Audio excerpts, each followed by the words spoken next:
Sound check and everything's good? I think we need 1 minute. All right. Yeah, we're good. We're good? This is a 2-minute warning? This is the 5-second warning. Okay.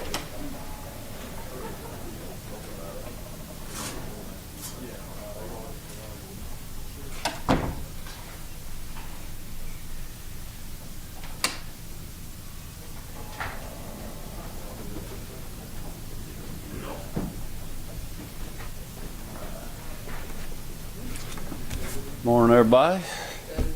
Merry Christmas, Happy Holidays.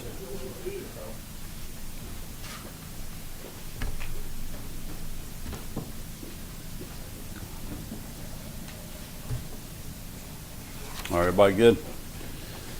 All right, well, thank you guys for joining us this morning. Just excited to have Director Stallings with Georgia Emergency Management Agency and his team with us today. We want to thank the local emergency management partners that we have all across the state.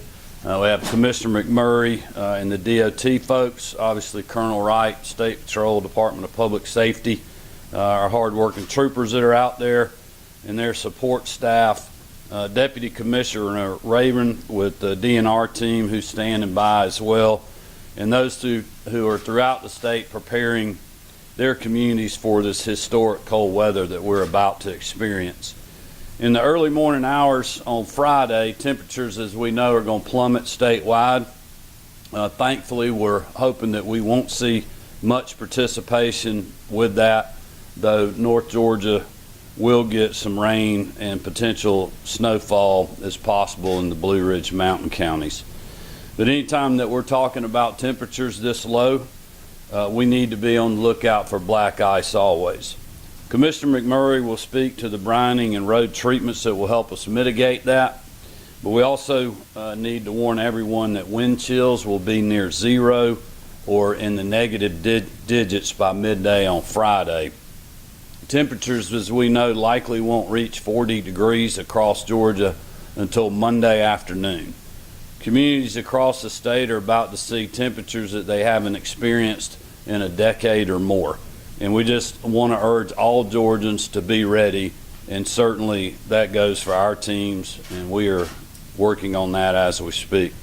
Director Stallings is going to share what the local folks are doing to prepare, have available resources and steps that Georgians can take to get ready. GEMA is continuing to be in constant contact with the local emergency management agencies. Local warming stations will be activated. Obviously, Commissioner McMurray will talk about the treating of roads. GEMA has also been working with the Department of Public Health to ensure nursing homes know who to call if they potentially lose power. And we're in communication with utility providers so that they have what they need in case of power loss. We have, as always, our Department of Natural Resource chainsaw crews on the ready if needed in a windy storm event, trees down, power lines affected, roads affected, and other things. And with that, I'll be declaring the state of emergency. This will help us ensure that essential supplies, especially propane, can be delivered for both commercial and residential needs. And now I'm going to call on Director Stallings to come up and give us a GEMA update, and he'll be followed by Commissioner McMurray at Georgia Department of Transportation, and the rest of our partners and myself will take questions when we get done. Chris? Yes, sir. Thank you. First of all, thank you, Governor, for your support in allowing us to get resources ready. The state is ready. We're just challenging you now to make sure you're ready. It's extremely important that in any weather event, you think about the needs for that specific event.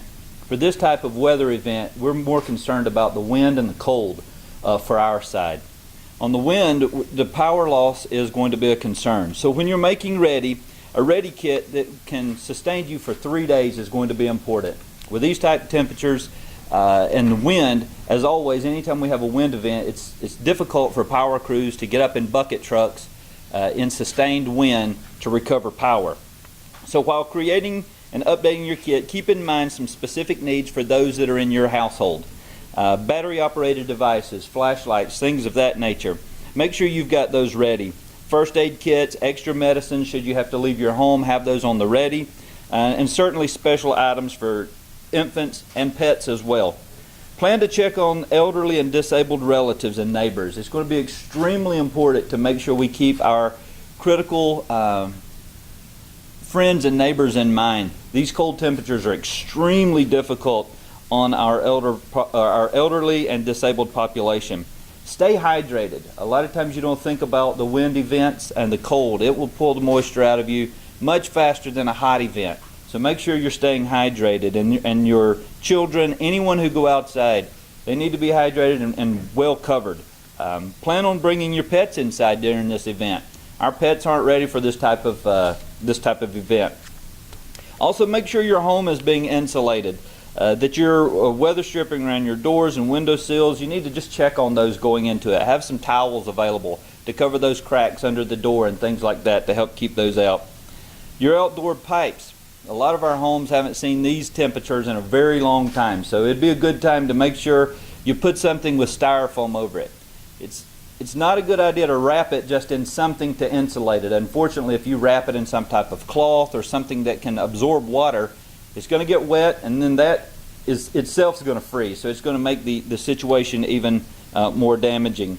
Open up cabinet doors inside the house. For those houses that your kitchen is on an exterior wall, or a lot of your plumbing is on an exterior wall, open up those cabinet doors and let that heat circulate under there. That will help get some heat through the wall into those pipes. And allow your faucets to drip a little bit through the cold weather. It's important that while you're heating your home, keep space heater safety in mind. Don't just plug in one and get close to it. Keep some distance between you and those space heaters. Make sure they have tip sensors. If they fall over, a pet knocks it over, that you're aware that we don't have a house fire. Keep it away from your drapes and furnitures. Never use a generator, camp stove, charcoal, or gas grill to heat your home. Unfortunately, that's going to happen, and we do not need that happening on our watch. We need you to be weather-wise. And keep all your generators at least 20 feet away from any of your doors, windows, or any outlets that will pull in fresh air. In case of power loss, this is where our concern is that in the event of power loss, make sure you've got some alternate heating sources available to you. Now, a lot of times we think about creating heat, but make sure you've thought ahead. Have your blankets out, your cold weather gear. If you've got some old winter jackets or some coats, go ahead and get those out now before the weather turns and you're trying to find them in the dark. Make sure you've got your batteries and your flashlights ready. Plan ahead. Have at least one of the following heat sources that we just discussed readily available. If you have medical equipment that operates on a battery backup, make sure you have that charged and options about that. Notify someone if these issues arise regarding your heat. Now, our local EMAs are going to be working to have heat sources available, but our partners with DNR also have warming shelters available. You can find out where those are at gastateparks.org/alerts. So if you go to there, they'll have a list of all their state warming stations that they have available. And then if you have any further questions about that, your local EMs are also working on this problem. And finally, health concerns. Watch out for frostbite. If you do have to go outside, frostbite is going to possibly happen. Some of the warning signs are white or grayish yellowing of the skin, numbness of the skin that feels unusually firm or waxy. If this happens, frostbite areas are typically numb. Do not put them near a heat source to try to warm them. You will not feel the damage you're doing to the body because it's warm. So if you do experience some numbness, wrap yourself in some type of blanket, try to sip on something warm and start warming the core temperatures. And finally, hypothermia. It will happen if the body drops below 95 degrees, and in these temps, if you're out for long periods of time, it can happen. Make sure you use those same precautions when you come in. Warm, non-alcoholic beverages are the best options. So make sure you're keeping wise. And finally, my final point that I want to make clear is if your power is out, most likely your neighbors are too. And in this type of event, it's important that we know we have one another's back. Check on your neighbors, check on your family, and we'll get through all this together. Commissioner McMurray? Thank you, Director Stallings. First, I want to just tell everybody again, we are preparing for this extreme cold weather event. As the governor mentioned, there will be precipitation Thursday evening into early Friday morning. And as the National Weather Service has predicted, there is a potential for flash freezing for the moisture that remains on any of the roadways and bridges across Georgia.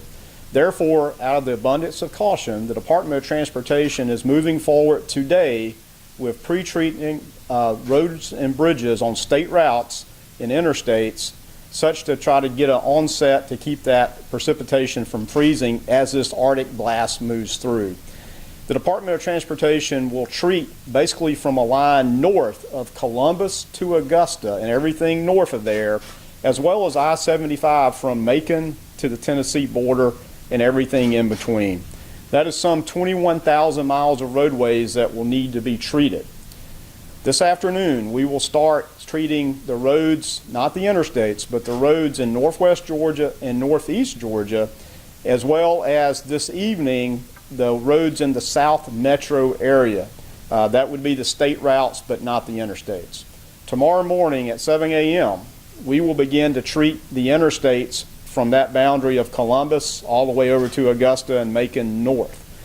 This will be working for 12-hour shifts until we have everything treated, and trying to have everything treated before the onset of the freezing temperatures in the wee hours of Friday morning.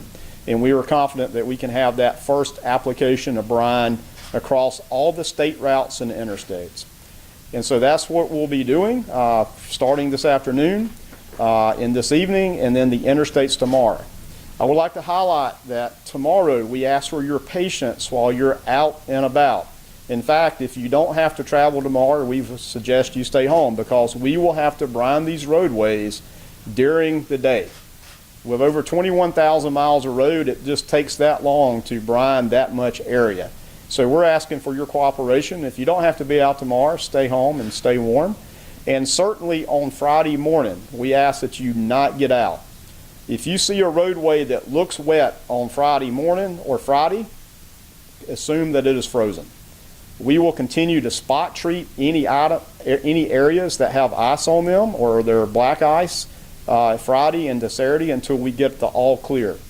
Now, this is an all hands effort with this big geographic area that we're dealing with, and we'll continue to work so that the roads are passable and acceptable. I remind you all too that your local roads, and especially subdivision or neighborhood streets, are likely not to be treated.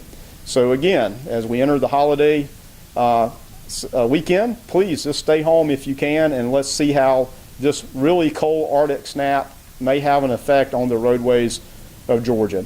And Governor, I'll turn it back to you. Thank you. Well, thank you, Commissioner and Director, for those comments. We'll open it up for any questions you Governor, got. when does the state of emergency actually begin? Well, we're working on getting it drafted right now, so it'll be here pretty shortly, and it'll go through midnight on Monday. I think that's our thinking. Probably go ahead and start it today. And Governor, is it statewide? Yeah, statewide.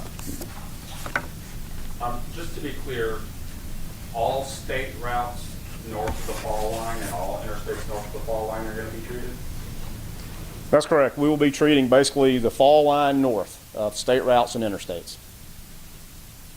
And one other thing I might add is the express lanes on I-75 and 85 will be closed Thursday around midnight, and so we'll wait and assess those conditions into the weekend so we can safely open those back up at a later point. Governor, can you talk about talking with Georgia Power, the EMCs, how prepared they are? Are they bringing in crews from out of state? Well, I'll let Director Stallings speak to that. My biggest concern, just a couple of things besides what the team's been dealing with. We've been talking to the propane folks out there. A lot of the chicken houses across state are warmed by propane. Obviously, a lot of residential homes are. So they just want to make sure that they can serve our people and our industry that's out there, and our farmers and business folks. And so that's one of the main reasons for the state of emergency, but also we just want to be prepared. We want people to think about if they're leaving town this afternoon and it's still above freezing, to remind them that it's going to be very cold. So, the things that Director Stallings was saying, opening cabinet doors, prepare for your travel if you were to get stranded, in an out-of-way place in 10-degree weather. to have supplies to get you through those kind of things, to, not completely cut your heat off when you leave to prevent frozen pipes, and just be aware of the potential for the forecast and heavy winds and extremely cold temperatures. It may be very hard to get the crews to fix a down power outage until it's safe to do so. So we just want people to be thinking about that and be prepared, because we know, obviously, with Christmas right around the corner and the rest of the holidays that are going on, weather is not of the forefront of people's minds, even though I think when the winds pick up like they did this morning, the temperatures drop, it will be so very quickly. So that's the biggest things for me, and also just what Commissioner McMurray said, just for people to be patient, so our drivers, Brian trucks, and other public safety vehicles we got on the roads helping with this, just give them plenty of space, be courteous, let them do their work, and just let's not have any accidents or loss of life because people get impatient on our roadways. But Chris, do you want to speak to the utility partners? So we have definitely been in contact with our utility partners. Some of the concerns of, like you mentioned, everybody's dealing with this cold snap, so we can't bring in a lot of folks from outside, so it's kind of an all-hands approach. Everybody's available. Our main concerns as far as utilities go, we want to make sure our nursing homes, our senior living, assisted living places, hospitals, that they are certainly available. But we will mention that not only with the winds, but these temperatures, I don't know if you've ever had to work hydraulic equipment. It doesn't like cold temps. And so it slows down response with these hydraulic lifts and things of that nature, whether it's just cold weather or not. I mean, wind or not, the cold weather itself will slow that down. And to the governor's point, if you are going to travel, make sure someone can get into your home in the event of an emergency for you. Trust a neighbor with a key or an access code to a garage, because if a water main breaks and you're a couple hours away visiting family, someone needs to be able to get to that water meter or that water main inside your house to shut that down for you. So make sure you do have those relationships built in before you travel. All right, everybody good? All right, thank you guys. Be safe.